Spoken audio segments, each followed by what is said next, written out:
সৌজন্য সাক্ষাৎ করবে আপনাদের মিসেস অ্যাটর্নি জেনারেল শিরিনা ভাবি।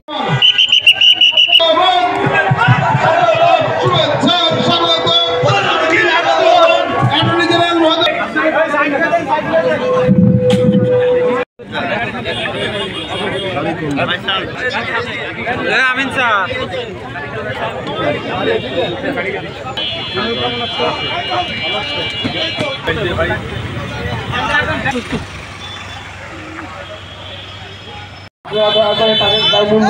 হ্যালো সাহায্য হ্যালো বাবা জানি একটু নম্বরের পক্ষ থেকে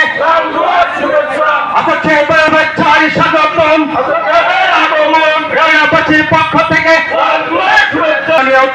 অ্যাটর্নি জেনারেল আমাদের শোলকুপার কিছু সন্তান আমাদের করতালির মাধ্যমে অভিনন্দিত করছে। সম্মানিত উপস্থিতি জনাব কাজল হোসেন নজরুল ইসলাম কাজল আমাদের মাঝে উপস্থিত হয়েছেন থানা বিএনপির উপদেষ্টা মতিয়ার রহমান মুন, বাংলাদেশ জাতীয়তাবাদী যুব দলের শোলকুপা থানার আহত জনাব।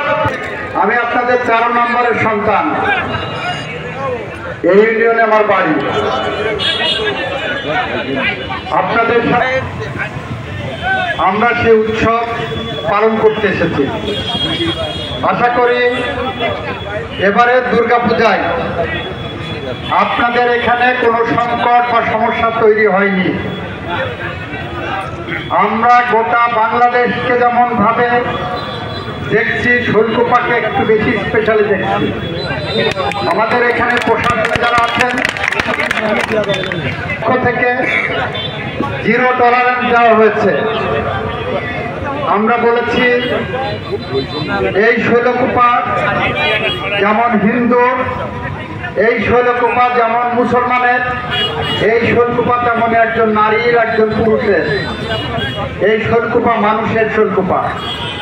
এখানে ধর্ম বিশ্বাসের ভিন্নতা থাকতে পারে, কিন্তু ধর্ম বিশ্বাস পালন করার ক্ষেত্রে যদি কেউ কোনো হুমকি হয়ে যায় তাহলে তার বিরুদ্ধে আমরা কঠোর অবস্থান নেব, সম্মিলিতভাবে নেব। আমরা শোলকুপাকে আপনারা জানেন 5ই আগস্টে শেখ হাসিনা পালিয়ে যাওয়ার পর শেখ হাসিনা তার আত্মীয় স্বজনকে সাথে নিয়ে পালিয়ে গেছে, কর্মীদেরকে অরক্ষিত রেখে। বাংলাদেশের প্রায় প্রত্যেকটা উপজেলায় শেখ হাসিনার কর্মীরা আক্রান্ত হয়েছে। আমরা শোলকুপাতে কাউকে আক্রমণ করতে দেইনি।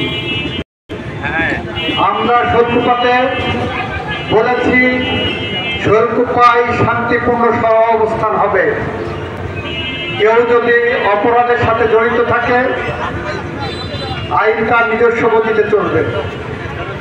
আইনের গতি আমরা থামাতে চাই না, কিন্তু একই সাথে বেআইনিভাবে কোনো মামলা, কোনো হামলা, কোনো হুমকি, কোনো ধামকি আমরা সহ্য করব না।